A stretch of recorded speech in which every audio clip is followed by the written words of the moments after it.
نحمده ونصلي على رسوله الكريم اما بعد فاعوذ بالله من الشيطان الرجيم بسم الله الرحمن الرحيم رب اشرح لي صدري ويسر لي امري واحلل عقدة من لساني يفقهوا قولي رب زدني علما اللهم فقهنا في الدين اللهم انا نسألك حبك وحب من يحبك والعمل الذي يبلغنا حبك اللہم ارزقنا اخلاص الہی آمین۔ لیسن نمبر 47 سورہ آل عمران آیت نمبر 92 سے 109 تک، 92 سے لے کر 109 تک۔ آیت نمبر 97 تک تفسیر ہم نے کر لی ہے، لیکن تھوڑا سا حج کے ٹاپک کو دوبارہ سے لے کر چلیں گے، جس میں اللہ سبحانہ تعالیٰ نے فرمایا تھا آخری آیت میں، اگر آپ دیکھیں وَلِلَّهِ عَلَى النَّاسِ حِجُّ الْبَيْتِ مَنِ اسْتَطَاعَ إِلَيْهِ سَبِيلًا وَمَنْ كَفَرَ فَإِنَّ اللَّهَ غَنِيٌّ عَنِ الْعَالَمِينَ۔ اس میں ہم نے آپ کو یہ بتایا تھا کہ استطاعت سے مراد کیا ہے، اور جس کے پاس بھی استطاعت ہے اس کو حج کرنا چاہیے، کوشش پوری کرنی چاہیے کہ ایز سون ایز پاسبل حج کی فرضیت پوری ہو سکے، اور چھوٹے چھوٹے عذر دے کر حج کو تاخیر پر نہیں ڈالنا چاہیے، ورنہ اللہ تعالیٰ فرماتے ہیں وَمَنْ كَفَرَ فَإِنَّ اللَّهَ غَنِيٌّ عَنِ الْعَالَمِينَ۔ جو کوئی کفر کرے گا، کفر سے مراد یہاں پر یہ ہے کہ استطاعت رکھتے ہوئے بھی حج نہ کرے تو اللہ بے نیاز ہے جہان والوں سے۔ جو شخص مالی اعتبار سے مضبوط ہو لیکن اس کے پاس صحت نہ ہو تو وہ حج بدل کروا سکتا ہے، یعنی اپنے حج کو کسی اور سے کروا سکتا ہے۔ حج بدل وہی کر سکتا ہے جس نے اپنا فرض حج پورا کر لیا۔ اس بارے میں ایک روایت بھی ملتی ہے، سیدنا عبداللہ بن عباس رضی اللہ عنہما بیان کرتے ہیں کہ خثعم قبیلے کی ایک عورت آئی، اس نے پوچھا یا رسول اللہ صلی اللہ علیہ وسلم، اللہ کا اپنے بندوں پر جو فریضہ حج ہے وہ میرے والد پر اس حال میں آیا کہ وہ بہت بوڑھا ہے، سواری پر جم کر نہیں بیٹھ سکتا، تو کیا میں اس کی طرف سے حج کروں؟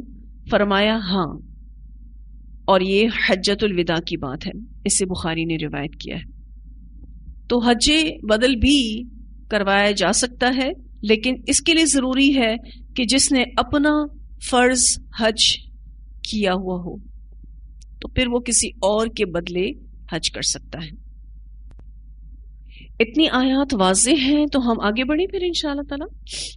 ٹھیک ہے جی، اللہ تعالیٰ فرماتے ہیں قل کہہ دیجئے یا اہل الکتابی، اے اہل کتاب، لم تکفرون، کیوں تم کفر کرتے ہو، بآیات اللہ، اللہ کی آیات کا، واللہ، اور اللہ تعالیٰ، شہید گواہ ہے، علی، اوپر اس کے، ما تعملون، جو تم عمل کرتے ہو، وہ سب دیکھ رہا ہے کہ تم کتنا انکار کرتے ہو یا کتنا اقرار کرتے ہو۔ اے اللہ کے رسول صلی اللہ علیہ وسلم، آپ ان سے کہہ دیجئے کہ اہل کتاب کیوں تم کفر کرتے ہو اللہ کی آیات کے ساتھ، اور اللہ تو تم پر گواہ ہے، تمہارے ہر عمل کو وہ دیکھ رہا ہے۔ قل کہہ دیجئے یا اہل الکتابی، اے اہل کتاب، لما تصدون عن سبیل اللہ، کیوں تم روکتے ہو اللہ کے راستے سے۔ تصدون کہتے ہیں کسی کو اس کے مقصد سے غیر محسوس طریقے سے روکنا، کسی کو اس کے مقصد سے غیر محسوس طریقے سے روکنا۔ تو آپ صلی اللہ علیہ وسلم کے ذریعے ان کو کہلوایا جا رہا ہے کہ اے اہل کتاب، کیوں تم روکتے ہو اللہ کے راستے سے۔ من آمنا، جو کوئی ایمان لے آئے، جو ایمان لے آتا ہے اس کو تم کیوں روکتے ہو اللہ کے راستے سے، تبغونہا، تم تلاش کرتے ہو اس میں، عوجن، کجی، ٹیڑپن۔ ہاں کی ضمیر اللہ کی آیات کی طرف جا رہی ہے کہ تم تلاش کرتے ہو اس میں، یعنی اللہ کی آیات میں، عوجن، ٹیڑپن۔ تبغونہا کا لفظ با غین یا سے ہے، بغی کہتے ہیں چاہنا، اسی سے ہی لفظ بغاوت نکلا ہے۔ اور یہاں پر ان کا بغاوت کرنا یعنی اللہ کے راستے میں ٹیڑھپن تلاش کرنا مراد ہے.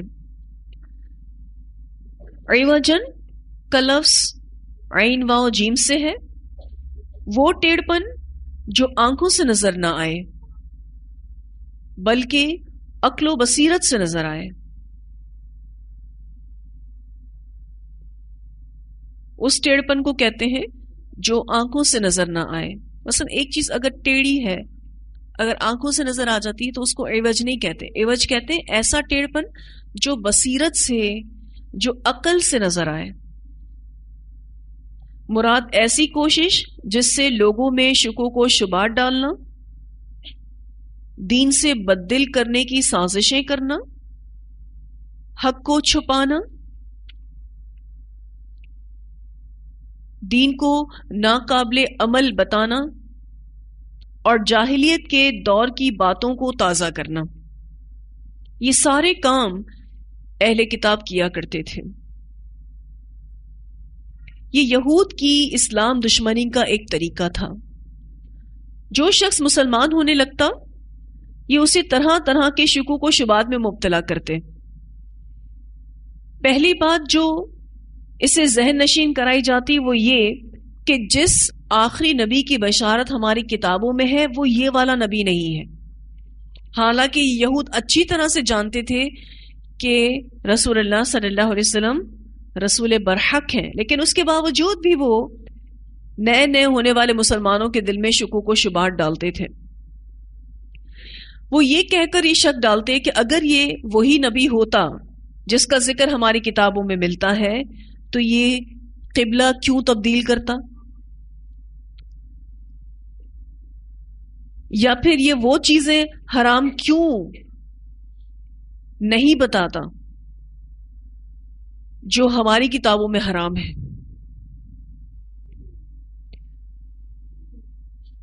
یہود دوسری بات یہ کہتے تھے کہ وہ چیزیں جو ہماری کتاب میں حرام ہیں انہیں یہ کیوں حلال بتا رہا ہے. وہ اپنے اس غلط عقیدے کے ساتھ لوگوں کو گمراہ کرتے تھے. تو اللہ سبحانہ تعالیٰ نے ان دونوں آیات میں، آیت نمبر 98 اور 99 میں، ان یہود پر ایک طرح سے سخت بات کی ہے. کلام میں اگر آپ دیکھیں کیسی سختی ہے. اللہ تعالیٰ کہتے ہیں قُلْ يَا أَهْلَ الْكِتَابِ لِمَا تَكْفُرُونَ بِآيَاتِ اللَّهِ وَاللَّهُ شَهِيدٌ عَلَى مَا تَعْمَلُونَ قُلْ يَا أَهْلَ الْكِتَابِ لِمَا تَصُدُّونَ عَنْ سَبِيلِ اللَّهِ مَنْ آمَنَ تَبْغُونَهَا عِوَجًا وَأَنْتُمْ حالانکہ تم شہداء گواہ ہو، تم اس بات کے گواہ ہو کہ اس دین میں کوئی ٹیڑھ نہیں، تم جانتے ہو کہ یہ دین حق ہے، لیکن اس کے باوجود بھی تم یہ کوششیں کرتے ہو. وَمَا اللَّهُ اور نہیں ہے اللہ تعالیٰ بِغَافِلٍ غافل عَمَّا تَعْمَلُونَ اس سے جو تم عمل کرتے ہو. میں نے آپ کو یہاں پر جو ما نافیہ بن جاتی ہے اس کا اصول پہلے پارے میں بتایا تھا. جملہ اسمیہ کو اگر نافیہ بنانا ہو، جملہ اسمیہ یعنی وہ جملہ جو اسم سے شروع ہوتا ہے. اب آپ دیکھیے کہ یہ جملہ اسم سے شروع ہو رہا ہے، اللہ، اللہ تعالی نام ہے، ٹھیک ہے، تو یہ جملہ اسمیہ ہے. اگر اس کو نافیہ بنانا ہے تو اس کے آگے ما لگ جاتا ہے. وَمَا اللَّهُ اور نہیں ہے اللہ تعالیٰ، یہاں جو کا معنی نہیں آئے گا. پھر بالکل بھی نہیں ہے، ایسا ہو ہی نہیں سکتا. کلام میں ایسی شدت لانے کے لیے با کا صلہ لگے گا. آپ دیکھیے تو بغافلین کے ساتھ جو با ہے اس کا کوئی ترجمہ نہیں، کیونکہ یہ صرف اور صرف ایک اٹیچمنٹ ہے، ایک صلہ ہے جو کلام میں شدت کے لیے آیا ہے. تو یہ ترجمہ یوں ہو جائے گا وَمَا اللَّهُ بِغَافِلٍ عَمَّا تَعْمَلُونَ اور نہیں ہے اللہ بالکل بھی غافل اس سے جو تم عمل کرتے ہو. اللہ ہرگز غافل نہیں ہے اس سے جو تم عمل کرتے ہو. یا ایھا الذین آمنوا اے لوگوں جو ایمان لائے ہو، ان تطیعوا اگر تم اطاعت کرو گے فریقاً ایک گروہ کی من الذین اوتوا الکتاب ان لوگوں میں سے جو دیے گئے کتاب فریقاً من الذین اوتوا الکتاب سے مراد یہود و نصارہ کے علماء ہیں. اللہ تعالیٰ ایمان والوں سے مخاطب ہیں کہ ایمان والوں اگر تم ان یہود و نصارہ کے علماء کے گروہ کو فالو کرو گے ان کی اطاعت کرو گے یردوکم وہ پھیر دیں گے تم کو بعد ایمانکم بعد تمہارے ایمان کے کافرین کافر بنا کر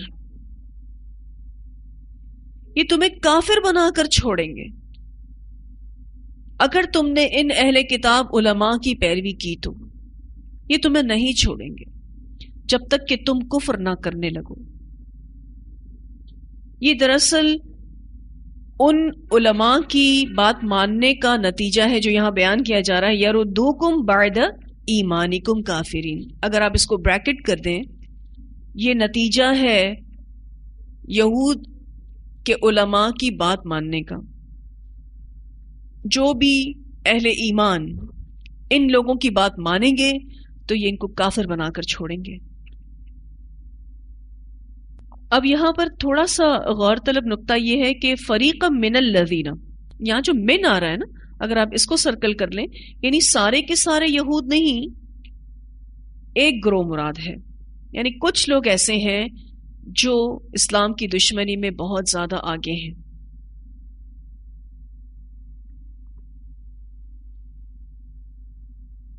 حیرت کی بات یہ ہے کہ یہ کام کتاب والے لوگ کر رہے ہیں. اوت الکتاب کہہ رہے ہیں نا اللہ تعالیٰ ان کو جن کو کتاب ملی تھی وہ یہ کام کر رہے ہیں لوگوں کو کافر بنانے کا کام.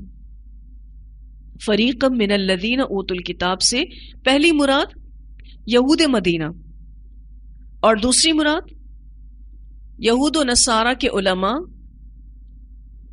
یعنی قیامت تک جو بھی آئیں گے. اور اس کے علاوہ تیسری مراد بھی صرف یہود کے علماء بھی لیا جاتا ہے کیونکہ اس دور میں یہود ہی تھے لیکن یہ دونوں ہی اسلام کے دشمن ہیں جن کا کام کیا ہے کہ وہ چاہتے ہیں یردوکم بعد ایمانکم کافرین. اس آیت کا ایک پس منظر بھی آتا ہے کہ مدینہ کے جو یہود علماء تھے ان کو مدینہ کے انصار قبیلہ اوس اور خزرج کا آپس میں بھائیوں کی طرح مل بیٹھنا ایک آنکھ نہیں بھاتا تھا اور وہ چاہتے تھے کہ ان کو آپس میں لڑوا کر ان میں دشمنی ڈال دیں. جنگ بدر میں جب اللہ نے مسلمانوں کو عظیم فتح عطا فرمائی تو یہود کی دشمنی میں مزید اضافہ ہو گیا. ایک بوڑھے یہودی شماس بن قیس کو بہت صدمہ پہنچا. اس نے ایک نوجوان یہودی کو حکم دیا کہ وہ انصار کی مجالس میں جا کر جنگ بعث کا ذکر چھیڑ دے. یہ ایک جنگ ان کے ماضی سے تعلق رکھتی تھی جو قبیلہ اوس اور خزرج تھے. اسلام لانے سے پہلے ان کے درمیان جو جنگ ہوئی تھی اس کا تذکرہ چھیڑنے کے لیے ایک نوجوان یہودی کو انصار کی مجلس میں بھیجا اور اس سلسلے میں دونوں جانب سے جو اشعار کہے گئے تھے وہ پڑھ پڑھ کے سنائے. نوجوان نے جا کر یہی کارنامہ سر انجام دیا. بس پھر کیا تھا تو میں سے کام شروع ہوا یعنی لڑائی شروع ہو گئی اور ایک فریق دوسرے سے کہنے لگا اگر تم چاہو تو ہم اس جنگ کو پھر سے جوان کر کے پلٹا دیں. ہتھیار کی آوازیں آنے لگیں اور مقابلے کے لیے حرہ کا میدان بھی طے پا گیا اور لوگ اس طرح نکل کھڑے ہوئے. قریب تھا کہ ایک خوفناک جنگ چھڑ جاتی. اب یہود جو چاہ رہے تھے کہ آپس میں اوس اور خزرج لڑ پڑیں وہ ان کی پلاننگ پوری ہوتی نظر آ رہی تھی. اتنے میں کسی نے نبی اکرم صلی اللہ علیہ وسلم کو اس واقعے کی خبر دی. آپ چند مہاجرین کو ساتھ لے کر فوراً موقع پر پہنچ گئے اور جاتے ہی فرمایا مسلمانوں میری موجودگی میں یہ جاہلیت کی پکار یعنی میں تمہارے درمیان موجود ہوں اور تم ابھی سے لڑ رہے ہو. اللہ تعالیٰ نے تمہیں اسلام کی طرف ہدایت دی اور تمہارے دلوں کو جوڑ دیا. پھر اب یہ کیا ماجرا ہے؟ رسول اللہ صلی اللہ علیہ وسلم کی یہ پکار سن کر انصار کی آنکھیں کھل گئیں اور وہ سمجھ گئے کہ وہ کس طرح سے شیطانی جال میں پھنس چکے تھے۔ اس جال میں پھنسانے والے ستمگر یہی یہود تھے۔ پھر اوس اور خزرج کے لوگ آپس میں گلے ملنے لگے اور رونے لگے۔ اس طرح اللہ تعالیٰ نے یہودیوں کی اس سازش کو ناکام بنا کر مسلمانوں کو تباہی سے بچا لیا، اور یہ کوششیں ابھی تک کرتے ہیں۔ یہ جو حصہ ہے نا یردوکم بعد ایمانکم کافرین، اس کے دو معنی کیے جاتے ہیں کہ اگر تم یہودیوں کی بات ماننے لگو گے تو یہ تمہیں اسلام سے ہی مرتد کر کے دم لیں گے، اسلام سے پھیر کر ہی دم لیں گے، یہ پہلا معنی ہے اس کا۔ اور دوسرا معنی یہ کہ تمہیں آپس میں لڑا کے کافر بنا دیں گے۔ مسلمان کا مسلمان سے لڑنا کفر ہے نا، حدیث میں بھی آتا ہے۔ اس بارے میں جو روایت ہے وہ یہ کہ نبی اکرم صلی اللہ علیہ وسلم نے فرمایا، سن لو تمہاری جانیں، تمہارے اموال اور تمہاری عزتیں ایک دوسرے پر ایسے ہی حرام ہیں جیسے تمہارے اس دن کی اور اس مہینے کی اور اس شہر میں حرمت ہے۔ ایکچولی رسول اللہ صلی اللہ علیہ وسلم حجۃ الوداع کے موقع پر یہ حدیث بیان فرمائی تھی۔ سن لو میرے بعد ایک دوسرے کی گردنیں مار کر کافر نہ بن جانا، اس سے بخاری نے روایت کیا ہے۔ یعنی اس حدیث میں واضح طور پر یہ پتہ چل رہا ہے کہ اگر ایک مسلمان دوسرے مسلمان کو مارتا ہے، لڑتا ہے، تو وہ کفر کر رہا ہے۔ اور یہ بات رسول اللہ صلی اللہ علیہ وسلم نے خطبہ حجۃ الوداع کے دوران مسلمانوں کو بتائی تھی۔ اور خاص الخاص نبی اکرم صلی اللہ علیہ وسلم نے فرمایا کہ سن لو یعنی وارن کر رہے ہیں آپ صلی اللہ علیہ وسلم کہ تمہاری جانیں، تمہارے اموال اور تمہاری عزتیں ایک دوسرے پر ایسے ہی حرام ہے جیسے تمہارے اس دن کی، کیونکہ حرمت والا دن تھا، اس مہینے کی کیونکہ حرمت والا مہینہ تھا، اور اس شہر کی کیونکہ وہ حرمت والا شہر بھی تھا، ایسے ہی حرام ہے۔ اور سن لو میرے بعد ایک دوسرے کی گردنیں مار کر کافر نہ بن جانا، اسے بخاری نے روایت کیا ہے۔ تو دو معنی ہوئے یردوکم بعد ایمانکم کافرین کے، کہ یا تو تمہیں وہ اسلام سے پھیر کر مرتد کر دیں گے یا تمہیں آپس میں لڑا کر کافر بنا دیں گے۔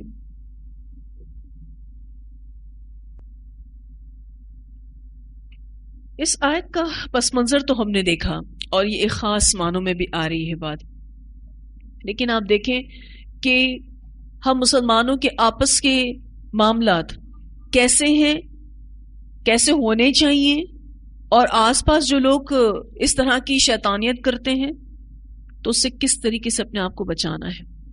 لیکن گھروں میں، ساتھیوں کے درمیان، بہن بھائیوں کے درمیان، دوستوں کے درمیان بہت سے لوگ یہ کردار ادا کرتے ہیں کہ ان کو لڑوا دیتے ہیں۔ کسی کام میں اکٹھے جو لوگ ہوتے ہیں ان کو بھی آپس میں لوگ لڑوا دیتے ہیں۔ تو اس چیز سے اپنے آپ کو بچانا ہے، کیونکہ یہ ہمیں اندر سے کھوکھلا کرتی ہے۔ سامنے سے اگر ہم اچھے بنے ہوں لیکن دل پھٹے ہوں تو فائدہ نہیں ہے، دین کا کام نہیں ہو سکتا۔ دین میں استقامت ایک دوسرے کی مدد سے بھی ملتی ہے، آپ کو سپورٹ ملتا ہے۔ ایسی صورت میں جو شخص یہ شیطان والا کردار ادا کرے نا، اس کی بات پھر نہیں سننی۔ آپ دیکھیں تو انصار مدینہ کو ان یہود کی خطرناک سازش نے دیکھیں لڑا دیا، جھگڑے میں پڑ گئے، قریب تھا کہ جنگ ہو جاتی۔ ایسے میں نبی اکرم صلی اللہ علیہ وسلم نے آ کے اس معاملے کو ٹھنڈا کیا۔ اس سے یہ بھی پتہ چلتا ہے کہ کوئی شیطانوں والا کردار ادا کرتا ہے لوگوں کو لڑوا کے، اور کوئی نبیوں والا کام کرتا ہے لوگوں میں صلح کروا کے۔ دیکھنا ہمیں ہے کہ ہم کیا کرتے ہیں، یا اگر ہمارے درمیان کوئی ایسی چیز ہو جاتی ہے تو ہم اپنے آپ کو کس طرح سے سنبھالتے ہیں۔ اس کے لیے بہت ضروری ہے کہ کچھ احتیاطی تدابیر اپنائیں۔ پیٹھ پیچھے کسی کی بات نہ سنیں، اگر وہ آپ سے ریلیٹڈ نہیں ہے بالکل نہ سنیں۔ اگر کہہ سکتے ہیں کسی کو تو کہہ دیں کہ ہمارے اس بات سے تعلق نہیں ہے، ہم کیا سن کے کریں گے۔ پیٹھ پیچھے کسی کی بات نہ سنیں، کیونکہ اس میں اسپیشلی خواتین بہت انوالو ہیں۔ اس چیز سے اپنے آپ کو نکالنے کی ضرورت ہے۔ آپ دیکھیں مردوں سے زیادہ عورتوں میں فساد زیادہ ہے، وجہ یہی ایک دوسرے کی بات پیچھے پیچھے کرنا، اور بہت کم لوگوں میں یہ فہم ہوتا ہے کہ وہ اپنے آپ کو ان باتوں میں سنبھال لیں۔ بہت کم لوگوں میں یہ فہم ہوتا ہے۔ ان باتوں میں پھنس جاتے ہیں تو پھر وہ اپنی طرف سے کوئی بات کرتے ہیں، وہ کوئی اور بات کرتا ہے، اس طریقے سے فساد کھڑا ہو جاتا ہے. اپنے آپ کو بچا کے رکھنا ہے انشاءاللہ تعالی. اللہ تعالیٰ فرماتے ہیں وَكَيْفَ تَكْفُرُونَ، اور کس طرح تم کفر کر سکتے ہو، وَأَنْتُمْ حالانکہ تم تتلا پڑھی جاتی ہیں علیکم تم پر آیات اللہ، اللہ کی آیات. اللہ تعالیٰ یا ایھا الذین آمنو کہہ کر جو بات شروع کیے تھے وہ بات ابھی آگے بھی چل رہی ہے، کیونکہ آپ دیکھیں تو پچھلی آیت میں یا ایھا الذین آمنو کہہ کر بات ہو رہی ہے. پہلی بات کیا تھی کہ تم ان اہل کتاب علماء کے گروہ کی پیروی نہیں کرو گے. اب دوسری بات اللہ تعالیٰ کہہ رہے ہیں وَكَيْفَ تَكْفُرُونَ، کس طرح سے تم کفر کر سکتے ہو، تم پر تو کفر سوٹ ہی نہیں کرتا. کیوں؟ وَأَنْتُمْ تُتْلَى عَلَيْكُمْ آیات اللہ، تم پر تو اللہ کی آیات پڑھی جاتی ہیں، تم تو قرآن پڑھنے والے لوگ ہو، تم کیسے کفر کر سکتے ہو. وفیکم، اور تم میں ہے رسولہ، اس کا رسول یعنی اللہ کا رسول. اب نبی اکرم صلی اللہ علیہ وسلم ہمارے درمیان موجود نہیں، لیکن آپ کی سنت، آپ کی احادیث صحیحہ ہمارے درمیان موجود ہے. تو تم قرآن پڑھتے ہو، تم سنت کے پیروکار ہو، تم کیوں کیسے کفر کر سکتے ہو؟ تمہارا کفر کرنا تو کسی صورت مناسب نہیں ہے. وَمَن يَعْتَصِم بِاللَّهِ، اور جو کوئی مضبوطی سے پکڑے گا اللہ کو. یعتصم کا جو لفظ ہے عین صاد میم سے ہے، اس کا معنی ہوتا ہے شر سے بچانا.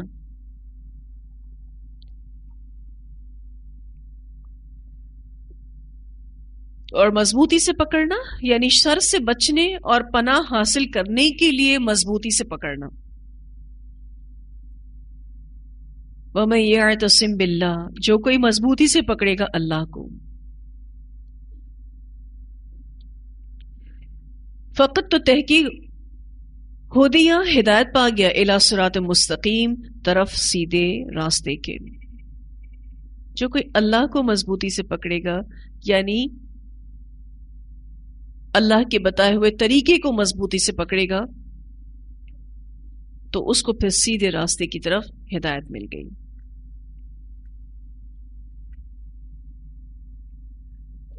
تو اس آیت کا خلاصہ یہ ہے کہ اللہ کی آیات اور سنت رسول صلی اللہ علیہ وسلم اور اللہ کی ذات کو مضبوطی سے پکڑ کے رکھنا ہے اگر ہم چاہتے ہیں کہ ہم ہدایت پر رہیں. تو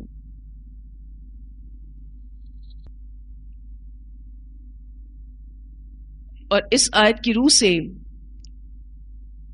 جتنے بھی فرقہ بندیاں ہیں ان کی بھی نفی ہو رہی ہے. جتنی بھی گروہ بندیاں ہیں وہ ختم کیسے ہو سکتی ہیں؟ جب ہم اللہ کی آیات کو، سنت رسول صلی اللہ علیہ وسلم کو اور اللہ کی ذات کو پکڑے رہیں گے. یہ فرقہ بندیاں اور یہ گروہ بندیاں ختم ہو جائیں گی.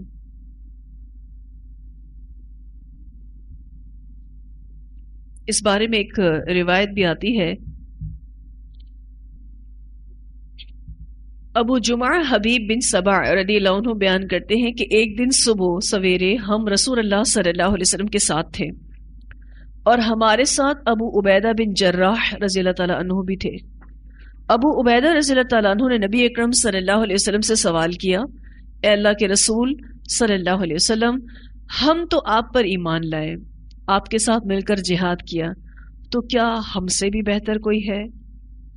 آپ صلی اللہ علیہ وسلم نے فرمایا کہ ہاں، وہ لوگ جو تمہارے بعد ہوں گے وہ مجھ پر ایمان لائیں گے اس کے باوجود کہ انہوں نے مجھے دیکھا نہیں ہوگا. اسے مسند احمد نے روایت کیا ہے. صحابہ کرام کہتے ہیں ہم سے بھی بہتر کوئی ہو سکتا ہے؟ تو آپ صلی اللہ علیہ وسلم نے فرمایا ہاں بالکل ہے، وہ جو مجھے بن دیکھے ایمان لائے، کیونکہ ہم سب کے لیے بھی نبی اکرم صلی اللہ علیہ وسلم کی ذات غیب میں ہے. اللہم اجعلنا منہم، اللہ ہمیں ان لوگوں میں شامل فرمائے. یہ جو بات ہو رہی ہے نا وفیکم رسول، اور تم میں رسول موجود ہے، سنت موجود ہے. اب آپ اور میں ایمان لاتے ہیں نبی اکرم صلی اللہ علیہ وسلم پر بن دیکھے، ہم نے تو دیکھا بھی نہیں آپ صلی اللہ علیہ وسلم. بسا اوقات ہمارے دل میں بھی یہ آ سکتا ہے نا کہ بہترین تھے صحابہ کرام، نو ڈاؤٹ، اس میں کوئی شک کی بات نہیں. بہت بہترین لوگ اللہ تعالیٰ نے چنے نبی اکرم صلی اللہ علیہ وسلم کی صحبت کے لیے، آپ کی سپورٹ کے لیے، جو انصار بھی بنے اور مہاجر بھی بنے. تو یہاں پر اس حدیث میں بیسیکلی رسول اللہ صلی اللہ علیہ وسلم یہ بتانا چاہ رہے ہیں کہ گو کہ صحابہ کرام بہترین تھے، گو کہ وہ بھی مشکل اور کٹھن دور میں ایمان لائے، لیکن جو نبی اکرم صلی اللہ علیہ وسلم کو بن دیکھے ایمان لائیں گے ان کا ایمان لانا بھی ایک مشکل عمل ہے، اور وہ بہتر ہوں گے ان سے جو آپ صلی اللہ علیہ وسلم کو دیکھ کر ایمان لائے، ان سے بہتر ہوں گے. کیونکہ کسی بھی چیز کو دیکھ کر ایمان لانا اور بن دیکھے ایمان لانا فرق ہے.